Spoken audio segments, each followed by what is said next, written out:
Adiós, Julián. Crack del Manchester City en la mira del Barcelona. Contundente y dura respuesta del Barça al comité de arbitraje. Plan con Cancelo. Resultados de la Champions League. Y el Barça ya sabe a quién puede enfrentar. La UEFA Champions League vivió otra jornada intensa con partidos decisivos que confirmaron clasificados y aumentaron la expectativa para el sorteo de los octavos de final. Entre los principales destaques, el Real Madrid venció al Benfica por 2-1 en el Santiago Bernabéu y aseguró la clasificación con un marcador global de 3-1.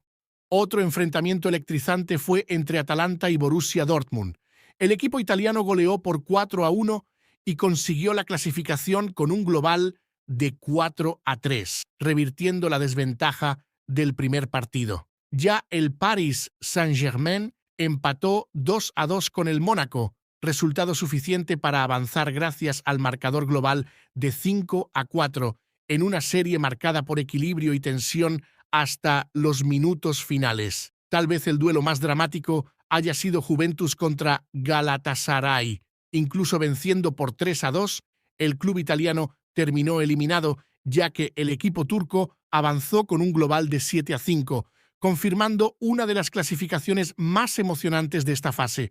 Con estos resultados, la competición entra ahora en una fase aún más esperada, ya que el sorteo de los octavos de final promete enfrentamientos de alto nivel entre gigantes europeos. Y hablando de enfrentamientos de alto nivel, el Barça siguió los playoffs de la Champions desde casa. La clasificación directa para los octavos permitió al equipo únicamente observar los enfrentamientos decisivos sin la presión de estar en el campo, pero con una mirada atenta a lo que realmente importaba, quién podría ser su próximo adversario. Y la atención estaba puesta en dos enfrentamientos. El primero de ellos fue dominado por el Newcastle. El equipo inglés mostró fuerza desde el inicio y prácticamente resolvió la eliminatoria todavía en el partido de ida, cuando goleó al Qarabag fuera de casa.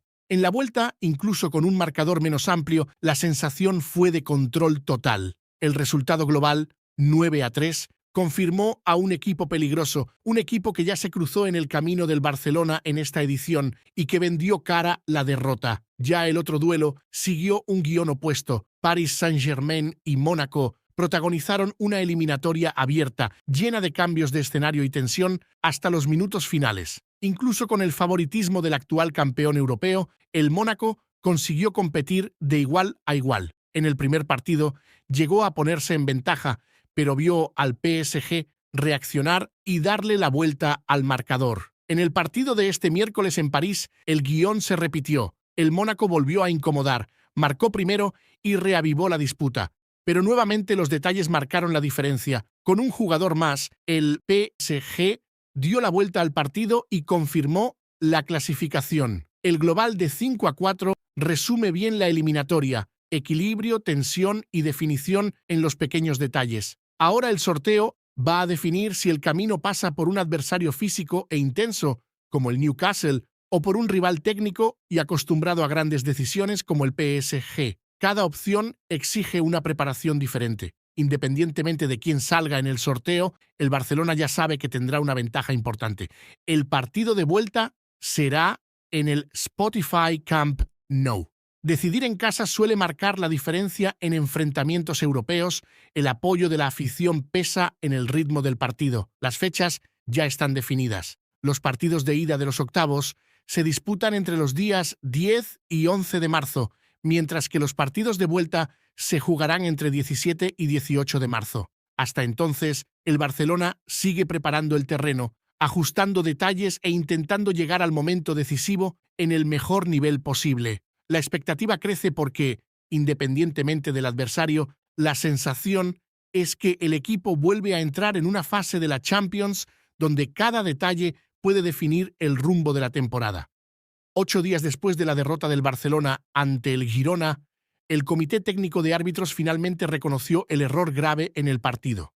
La acción polémica ocurrió a los 86 minutos cuando el argentino Claudio Echeverri pisó el pie de Jules Koundé. El árbitro de campo, Sotogrado, no señaló la falta. El VAR, comandado por Gálvez Rascón, también dejó pasar la jugada considerándola interpretable. El gol de Fran Beltrán que llegó justo después, aseguró la victoria del Girona. El comité admitió que se trató de una falta obvia y clara. Por el pisotón temerario que sacó al defensor de la jugada, debió señalarse falta y tarjeta amarilla para Echeverri. El VAR tenía que intervenir para anular la acción.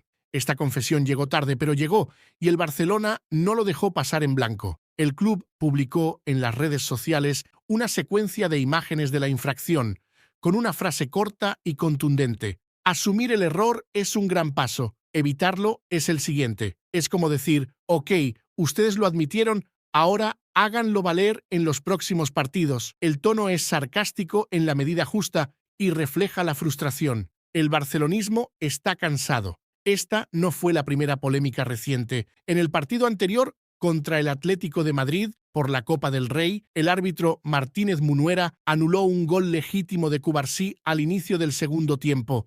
El Barcelona perdió por 4-0 y Hansi Flick fue personalmente a pedir explicaciones al árbitro al final del encuentro. Dos decisiones cuestionables consecutivas, afectando resultados importantes en la lucha por el título de la Liga y en la Copa. La indignación se desborda. Jugadores y cuerpo técnico apenas podían creer lo que vieron en Montilivi. Rafinha llegó a decir que el equipo parecía jugar bajo reglas diferentes. El propio Echeverri, después del partido, admitió que entendería si la falta hubiese sido señalada. Flick evitó usar el error como excusa principal, pero el sentimiento general es de injusticia. Admitir el error corrige el registro, pero no devuelve el punto perdido ni borra la sensación de que fallos así cuestan caro en una liga tan disputada. Joan Laporta, que dejó la presidencia para disputar las elecciones marcadas para el 15 de marzo, comentó públicamente decisiones recientes y llegó a mencionar al Real Madrid al afirmar que cuando un penalti no es señalado a su favor, tampoco deberían existir reclamaciones exageradas. La declaración reforzó el clima de tensión en torno al arbitraje en el fútbol español. Con Rafa Yuste asumiendo interinamente, el Barcelona mantuvo la misma línea de posicionamiento, dejando claro que el club quiere más transparencia y respuestas rápidas siempre que los errores influyan directamente en el resultado de los partidos. Los errores ocurren, todo el mundo se equivoca, pero cuando se repiten con frecuencia dejan de ser casos aislados y pasan a generar desconfianza. Asumir es lo mínimo. Prevenir es lo que separa la competencia de la negligencia. Mientras el comité suspende al VAR involucrado y promete mejorar, el Barcelona exige cambios. Porque en el fútbol, los puntos perdidos no regresan. El partido contra el Levante sirvió como un punto de inflexión para Joao Cancelo dentro del Barcelona. Después de semanas de adaptación y actuaciones sin brillo, el lateral portugués mostró exactamente el tipo de jugador que el club esperaba cuando decidió apostar por él, intenso, creativo y capaz de cambiar el ritmo del partido. Más que una buena actuación aislada, el rendimiento abrió un nuevo debate interno en el club sobre el futuro de la posición y sobre la posibilidad real de transformar una llegada temporal en un proyecto más largo. La historia del fichaje ya explica muchas cosas. Cancelo no era el objetivo inicial. El Barcelona buscaba un central para compensar la ausencia del lesionado Christensen, pero el mercado no ofrecía opciones viables financieramente. En medio de las limitaciones salariales y de la necesidad de encontrar soluciones rápidas, el nombre del portugués apareció como una alternativa estratégica. La apuesta fue por su versatilidad, ya que podía actuar por ambos lados de la defensa e incluso avanzar como un constructor extra en el centro del campo. El acuerdo fue simple: cesión de 6 meses y salario reducido. Aún así, la operación exigió concesiones importantes. El Al-Hilal, club que posee los derechos del jugador, aceptó asumir una parte relevante de los costes.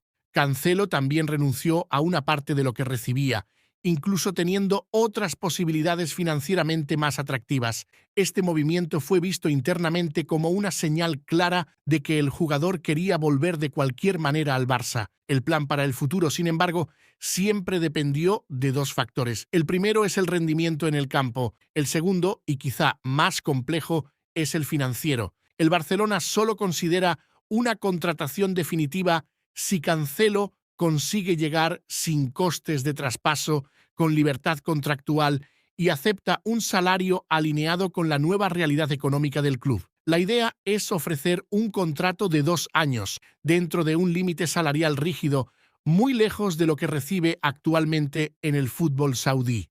Dentro de la plantilla, el escenario también pesa. Jules Koundé y Alejandro Balde son vistos como titulares. Ambos tienen contratos largos. Por eso, Cancelo no sería contratado para ser protagonista absoluto, sino una pieza capaz de ampliar opciones tácticas y elevar el nivel competitivo del grupo. El mercado de laterales está inflado y encontrar a un jugador experimentado, ya adaptado al ambiente del club y potencialmente sin coste de traspaso, es algo que la directiva considera una oportunidad rara. La sensación en el Barcelona es que el portugués todavía está recuperando ritmo tras un periodo sin continuidad competitiva en Arabia Saudí. La actuación contra el Levante reforzó la idea de que, con continuidad, puede ser decisivo justamente en la fase más importante de la temporada. Los bastidores del Barcelona están ardiendo con la planificación para la próxima temporada. La dirección deportiva, bajo el mando de Deco, y el técnico Hansi Flick ya están en sintonía sobre lo que el equipo necesita. Y la prioridad número 1, el refuerzo estratégico que puede cambiar el nivel del ataque, es la contratación de un nuevo delantero centro. Pero todo el mundo sabe que eso será un gran desafío. El mercado de los 9 está imposible. Pocos jugadores de alto nivel y precios fuera de la realidad. El nombre con el que todos sueñan en el Camp Nou es Julián Álvarez, del Atlético de Madrid. Él sería el encaje perfecto, pero la operación es tratada como complicadísima. El presidente del Atlético, Enrique Cerezo, esta semana afirmó que no lo venderá, pero en los bastidores admiten que por 150 millones de euros pueden escuchar propuestas. ¿Y el Barça? El club no va a llegar ni cerca de esa cifra. La única esperanza sería que el propio Julián forzara su salida, pero todavía no ha pasado nada. Pero según el diario Sport, el Barcelona ya tiene una alternativa que sorprendió a todos: Omar Marmoush, delantero egipcio del Manchester City. Y aquí la historia gana ritmo. Marmoush no es un desconocido para Deco. El Barça ya lo seguía desde el Eintracht Frankfurt, donde la rompió en la Bundesliga. En aquella época era visto como un posible sucesor de Lewandowski, pero el destino lo llevó al equipo de Guardiola en enero de 2025 por 75 millones de euros. Ahora, presta atención, Marmoush puede vivir en el City lo que Julián Álvarez vivió. Llegó como estrella, pero se encontró con el intocable Haaland. El egipcio rinde bien cuando entra, pero está insatisfecho con la falta de minutos. Él quiere ser protagonista. Como juega poco, el rumor es que estará en el mercado el próximo verano. Y lo mejor, puede salir por menos de los 75 millones pagados originalmente. Según el sitio especializado Transfermarkt, su valor de mercado gira en torno a 65 millones de euros. Hansi Flick conoce a Marmoush como pocos, tiene informes desde Alemania y al entrenador le gusta el perfil del egipcio. No es un delantero centro estático. Marmoush tiene movilidad, un buen pase y sabe jugar en varias funciones en el ataque, como extremo o más centralizado. Es la versatilidad que Flick adora. Desde el punto de vista deportivo, el Barça se está posicionando. No es la prioridad número 1 en este momento, pero puede transformarse rápidamente si la opción por Julián Álvarez se enfría. Al final de cuentas, el Barcelona parece actuar con calma y ahora queda la pregunta para ti, aficionado. ¿Marmoush sería una buena apuesta para el ataque del Barça o el club debe insistir hasta el final en Julián Álvarez? Comenta aquí abajo.